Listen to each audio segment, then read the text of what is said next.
guess the guy that wins the Masters every year has the potential of doing that. It is something nice to have the possibility of doing, but we all know how difficult it is. So I just want to go one little term at a time and give my best this week, and hopefully by Sunday night we can keep having that talk. Obviously, I haven't had many tournament rounds under my belt, but at the same time, I'm coming in fresh to this part of the season, and as I said, added a couple of events to the schedule, and want to play a lot over the summer, and try to make up some ground on the rest of the guys. If you came for a stress-free tournament, you didn't come to the right place, and we know that going in, and I think everybody does. And so you just prepare accordingly, and you try and just have a little extra level of patience.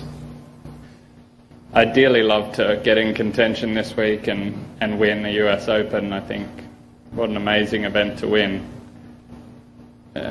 It's just a battle, and for everyone who's won a US Open, they've won this incredible battle, not only against the best players in the world, but against some of the most incredibly difficult golf course setups you'll ever see, and I'd really love to put my name on that list.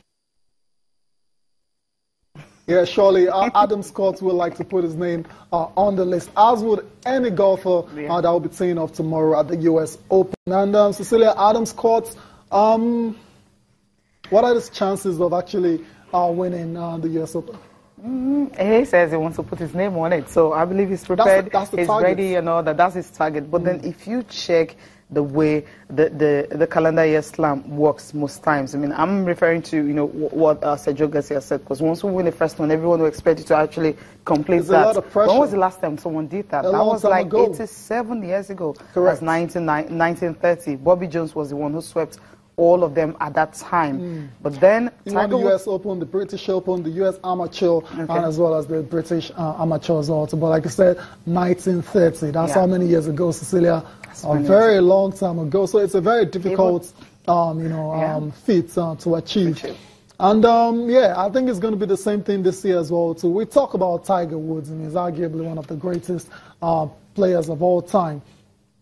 He didn't really manage to achieve a calendar slam. Yeah, they call it. It was called the next best thing, in the sense that it got the US Open, the British Open, and the PGA Championship. That was in 2000. And 2001, he got the Masters, and they call it the Tiger Slam. Right? So that's the closest. The next best thing to what Bobby Jones did far back in 1930. It's very tough for Sergio Garcia. So he's not under pressure to actually do anything. The only thing is that he has won one. He can win a second, but then we know how Erin Hill, US Open prospect is like. Exactly. I mean, Garcia right now, I mean, the monkey's off his back.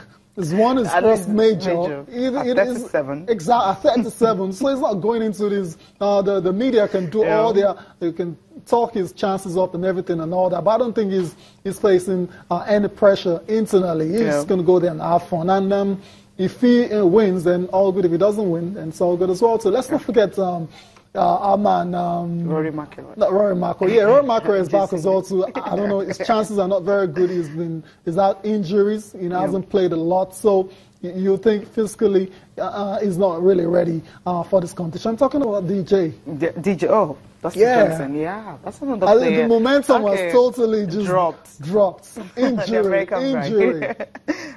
He was on such a high. He's winning, back-to-back PGA Tour, WGC championships, back-to-back. And that injury struck at the Masters, and he hasn't been the same.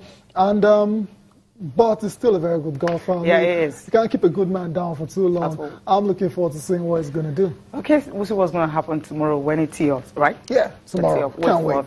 Now, let's talk about the sports federation's elections. I mean, drama series and all that. Yeah. We talked about the NBBF and the basketball and all that, but then the ministry said, okay, the one that was held on Monday, they don't recognize that because they felt there's a rule guidelines that was set that the first body, or rather, the first batch. How do we refer to them right now? It's a faction. Okay, a fraction. A faction of the NBBF. That they should have, observed that all elections are supposed to be held, in Abuja, and of course on Tuesday. So that's on the other side. And so there was also another elections yesterday. Correct. NBBF 2. You call it Nigerian Basketball Federation. That's what you call it. And so because the other guys didn't show up and all that, so Musa Kida won unopposed in that one. But the thing is, they were not part of the drama that happened at the National Stadium in Abuja. They actually went to a hotel in Abuja to, cool off and, had a nice time holding their own elections and all that. But they claimed that the NOC representative was there, and also you also have FIBA representative was also there. And the difference is, the one that was held on Monday, we didn't have anybody from the ministry. But the one that was held from the NOC. No, but the one they had in Abuja, no, it was claimed that the NOC person was there. Secretary General was part of NOC, talking about Tunde Popola, supervised that. And if you check the board, the makeup of the NBBF elections that was also held on Monday, you have Tunde Popola also part of the board. But we'll get to find details of all this because it is a bit interesting. You are very excited to talk about the drama. I'm not. The pictures you're seeing right now is actually the stand of the Basketball Federation where they were supposed to have had their own elections. So it was empty, so they didn't do that. But let's take a look at the new president. Some elections concluded yesterday, and I'm not saying that's the end of it, but that's what we have at the moment. Daniel Igali returns as the president of the Wrestling Federation. No contest. No contest? Yeah, no contest. Right. We've seen what he's done, and Austin talked about the fact that the what he received, the support he got from the athletes and even the board members, the former board members and all that. So his opponent knew that there was no point. Really? So but then there was interesting. So why couldn't the other federations just be like this? Okay, let's move on now. Festus Pobeni. Yes, that's a canoeing, rowing, and yachting Federation. Abdul Ningi. Yep. That's hockey. Yeah. Unopposed. He just came contesting. No issues at all. Ibrahim. Okay. Before that, the Silas Agara for karate. Yeah. Also, we had a lot of issues that they talked about and everything. Then go to athletics. Athletics. Ibrahim Gusso. Yep. Okay. There's a lot of drama here. Celia, do you want to was just the former vice president? Okay. The issue we had was like former vice president. But then so most of the athletes were disqualified. Most of the contestants were disqualified, and so at the end of the day, so he was just there. Miriam Yanley was there. Kayode Thomas were one of those that were disqualified.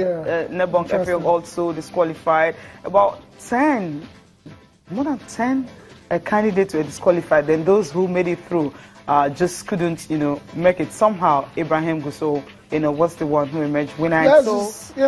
Get the support of everyone. Yeah, well, we don't know about getting the support of everyone because I imagine loads of appeals will be done in the coming days. Let's just run through the other guys that have emerged presidents quickly. Adam Okonya for cricket, Ishaya Sikhon for table tennis, they have Samuel Ocheo for handball, and Francis Obi for badminton. Olagusoye Oyinlola for golf as well too. So there's still a lot to talk about on the Nigerian Sports Federation's elections, but we need to go on a break now. When we come back, we will be doing more analysis of what went down yesterday.